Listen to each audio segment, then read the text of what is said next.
you guys ever wanted to go to Hawaii? Have y'all been to Hawaii? That's the first question. No, I always wanted to go. Austin, have you been to Hawaii? Never been. Everyone always goes. I feel like I should go. So you can now go to Hawaii. I can't. There's been wildfires, man. It's crazy. out Well, there. you can. And in Dwayne this Johnson game. and Oprah Winfrey is like taking over or some shit like that down there. Yeah. I don't know. It's I have crazy. no They're idea. stealing money from people. But all that Stealing aside, people from people. the Crew Motorfest is what we're going to talk about today, everybody. Okay. Sorry. The Crew Motorfest is here. It's a brand new game. It's a game I've been very excited about because, for those that don't know, I was a big fan of Test Drive Unlimited back in the day. Austin even played Test Drive with me, right? That was good times, you know? Had a great time with it. So that game was set on the island of Oahu, right? Okay. This game is also set on the island of Oahu. Ooh. And they did another recreation of the island of Oahu for your playground in this game. But There is no but. okay. No but. So the Crew Motorfest is Ubisoft original. This is the third iteration of their Crew series. I played the first two a little bit. The Crew 2 was garbage. It was terrible. Not a good game. Yeah, I remember you talking about that one last time. The concept was great because it was like drive through the entire like United States, and it ended up being like very small version of the United States and not very well designed. But the worst thing about that game though was the car handling was just shit, just absolute garbage. Okay. So when the Crew Motorfest came out, I was a little apprehensive, but I was really excited to like revisit Oahu in a racing game because I freaking like love the idea. I just love the island of Oahu, and I think it's a really cool concept and like place for a racing game. And so that's what I want to do with this game. So the Crew Motorfest is they fixed it all. They actually like figured out how to like fix the issues with the past games, and I'm pretty confident in saying that this is like a pretty damn good racing game. Now it's not Forza Horizon 5, because that game I think is just like about as flawless as you can get. They did such a good job with that game, but it's very close. They actually took a lot of inspiration from Forza because Forza Horizon is like set up in like there's like a festival going on and like everybody's there racing in a festival. Then why not just play that instead of this? Because this is for people that don't have an Xbox. Oh. Yeah, so Forza Horizon is Xbox exclusive. Got it. This is as close as you can get to Forza Horizon without buying an Xbox. So, Fair enough. yeah. So Very this cool. is for everybody else basically. And the graphics are incredible. Like the videos don't really do it justice, man. You have that thing I was turn about on to say. 4K performance mode, like holy crap, it's so good. You know what you should do? What? You should get us some footage I got footage in already. 4K Yeah. and just upload footage. Okay. Yeah. I think people should see it. Okay. I can do that. Just Yeah. be like best racing game. I mean, it graphics ever. looks gret. Yeah. Looks very. The characters don't look as great, No. but everything else about it is characters really, really look good looking. Ubisoft. Yeah, the characters are basically like Ubisoft cut and paste, you know. But What was that one that they came out with before this that you played? Riders the Crew Republic. 2, Road Riders Republic, yeah. No. No. The other racing game. The Crew 2. Oh, was that okay? Yeah. Okay. Yeah. Yeah, that's when. Yeah. So that the big thing that I was worried about here is the car handling, and I will say that they like 100%. I don't know what they did or how they did it, but the car handling in this game is awesome. Like it's just right, especially comparing it to Need for Speed Unbound earlier or last year or whatever when that game came out. Like that game had some like funky handling. It was good, but it was a little funky. Are you This playing one- with a controller? Yeah. You don't have like a wheel set up or anything? No. Okay. Just my He's Miles past that Morales life. controller. Yeah. Okay. He used to have a wheel back in the day. Yeah, I used to have a wheel. Yeah. Anyway, sorry. Too expensive. Yeah. It's too much to Too deal much, with. yeah. Yeah. For like one racing game, you know. I'm just Yeah. like, now I'm gonna pull that off. Well, you play a lot of racing games. I so do play a lot of just- racing games. you That's know, correct. just Yeah. What the heck, man? Come on. So I'm playing the controller. Sometimes I do in cockpit view. Sometimes I do outside of the car. Just kind Okay. of depends on what I'm feeling that day, you know. But so the whole idea of this game, the setup of it is you come to this festival, they just kind of throw you into it, and it's like, hey, you're at this festival. It's a racing festival, and you get a car. So they let you pick a car of like 5 cars that you just get right off the bat, and then you run around the map to find what they call a playlist. So the whole essence of this game is centered around this playlist concept, where previously in most racing games, it's just there's a shit ton of dots everywhere, and over time, like dots will unlock and like reveal more stuff on the map, and you can go do those races.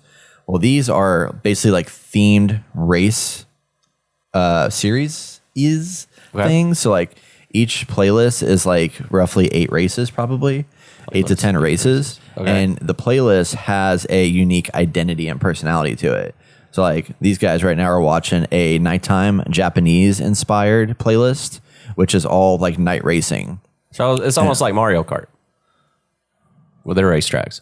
No, not even close. They have a playlist, you know, you have different races. Well, Spotify has a playlist too. You know what I mean? Like, Yeah, but you don't race Spotify. I'm sorry. yeah. I felt like you were actually making a good comment. I was trying. Was it a good comment? Because you know, you select the cup.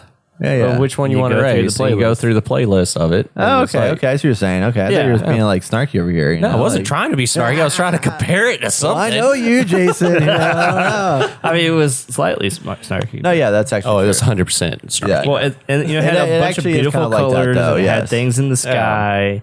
It was very, reminiscent of. So in order Sure. to unlock, Inspiration from Mario Kart. in order to unlock these playlists, how do you go about unlocking each one? Just by winning races, or you don't have to win? So You just- all the playlists are already on the map. Okay. To choose from, and then once you go to the playlist, you drive to that playlist, you unlock the playlist, and then all the icons show up on the map for that playlist. Okay. So you can kind of control how much the icons like show up on the map as you're playing through it. Another thing about this game that's really impressive is the map design is actually like really, really cool. They basically did it's a 3D version of Oahu, and you can zoom in and out as much as you want, all the way down to like basically like, you know, like very close overhead view. So like But it's- Google Maps almost, you can just zoom in and get a street view. Almost, yeah. But way better looking because it's like, you know, 3D graphics course, and all that shit. And it's also live too. So you're seeing all the cars moving around in the street as you're like zooming in and out of the map and stuff. Okay. So if you zoom super far out, you see, because like, remember Riders Republic? They had, that's what they I was had about a to compare it 3D to. view, but it didn't let you zoom in and out that much. It just kind of had like a wide view and like a zoomed in view. This one lets you just like zoom all the way in or all the way out. And the further you zoom out, it starts to put like the icons on the screen.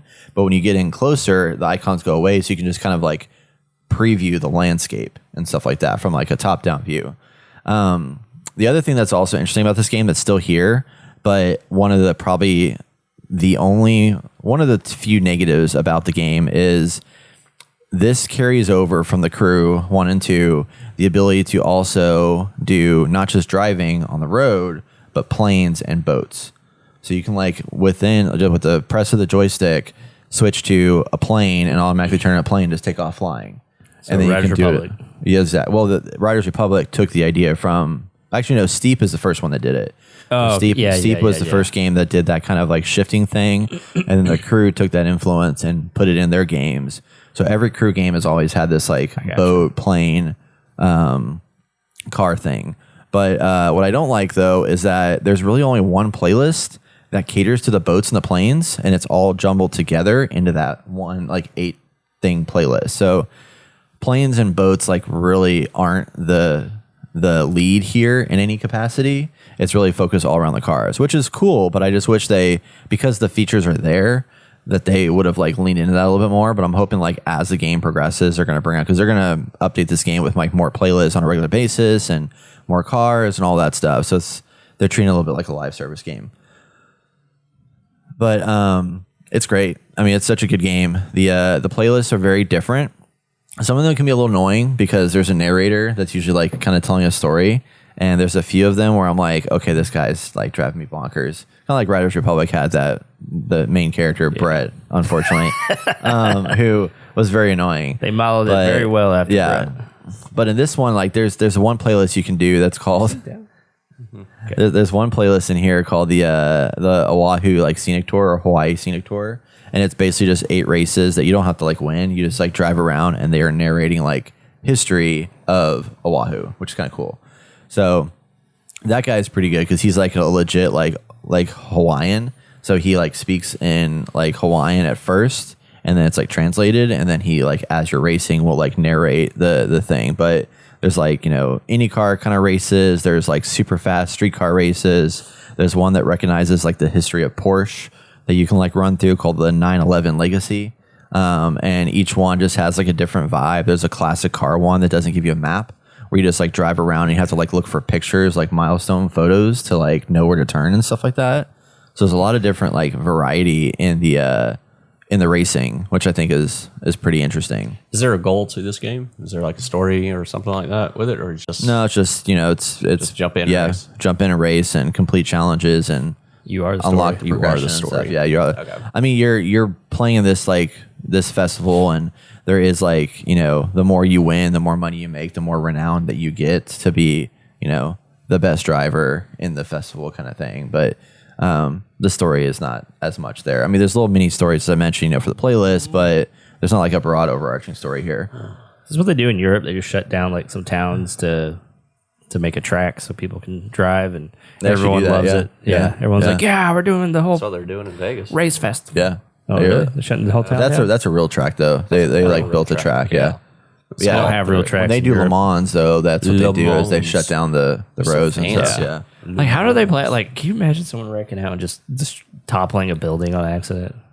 No, dude. I'm like, well, there goes your home. That would be so bad. But yeah, this game's great. I haven't played the online version yet. Like, I haven't played with anybody because nobody I know wants to play this game, unfortunately. Is it free? No, No. it's a think full so. $70 game, unfortunately. $70. Yeah, You're playing on the PlayStation 5? Yep. Playing on PlayStation 5. Picked it up there. I bought the pass, of course, because I'm gonna eat this game up, and I was worried because I saw some reviews that were like, "Is this game worth it?" And they were like, "Not a whole lot." But then once I got into it, I'm like, "Okay, this is actually really good." right, so People were this giving is it some. This is a some shitty positive stuff. review. What did This they is. say? Huh? What did they say? What were the negative reviews saying? So a lot of the reviews were basically saying that they all think the map is too small, which I think is hilarious because it's like, you have a map that's like so gigantic. It's like it's going to take you forever to get through everything. This one I think is very large still. It's Ubisoft. It should be a enormous map. Yeah. So it's definitely smaller compared to it's not the entire United States like the other one was. It's just a more focused one. But I appreciate that. It's kind of like what we're hoping with Assassin's Creed Mirage is that they're like actually focusing more on like making stuff good rather than just building these like massive environments and putting a bunch of shit into it. And this one, like every nook and cranny of this map is like meticulously designed and has like really good detail and stuff like that. So there's some people also complain about, this is actually a complaint that I do have. So when you're racing through the game, every playlist that you do loans you a car so that it's a specific car designed for that race. And then once you complete that race, you can go back and run that race with any car you want. The problem is you unlock cars as you play through the game and you can buy new cars, but those cars don't have any purpose in the actual racing. The cars that you buy are just basically for free drive, but those are the only cars you can customize. So they have like all the customization in this game where you can like customize your car and make it look super badass and all that stuff. I got a really badass looking Aston Martin that's got like this green like sliver around the bottom edge of it. And it looks like super cool and stuff. It's like the inner gamer car basically. And I can't drive that in a race right now Because they already have preset cars that you have to drive in the race. yeah, which is like weird. Stupid. It's so weird. So that's a bit of a bummer. I mean, it is a good way for you to get in, like force you into playing, like trying cars that you haven't tried. But still have the Which you had the selection of option. cars. So Yeah. like of that, like what Yeah. you're supposed to be racing there. So you It's can have customization. use a loan car or use one of your other cars because that's what Forza Horizon did really well with is that they would pop up whenever you go on a race. It would tell you here's a recommended cars because based off of the class of races you're going to be playing and all that stuff. But then you can also select any of your cars to race at any point in time. But this one, it's locked in that first run, and then after you beat it, then you go back into it, and then you can like just race with whatever. Race with whatever. But yeah, Crew Motorfest. It's a very good game. It's a little pricey. I kind of wish it was a little bit cheaper. $40. I want to say I think it 50 or 60 would be $41. fine. Yeah, no, but I would maybe Wow, not even 49. I would consider like this is a game that's like it's not like you got to jump into this game right now. Like it's just going to get better over time. So I would wait until they like maybe drop the price on this a little bit just to pick it up, just because it's a good game and I think it's worth.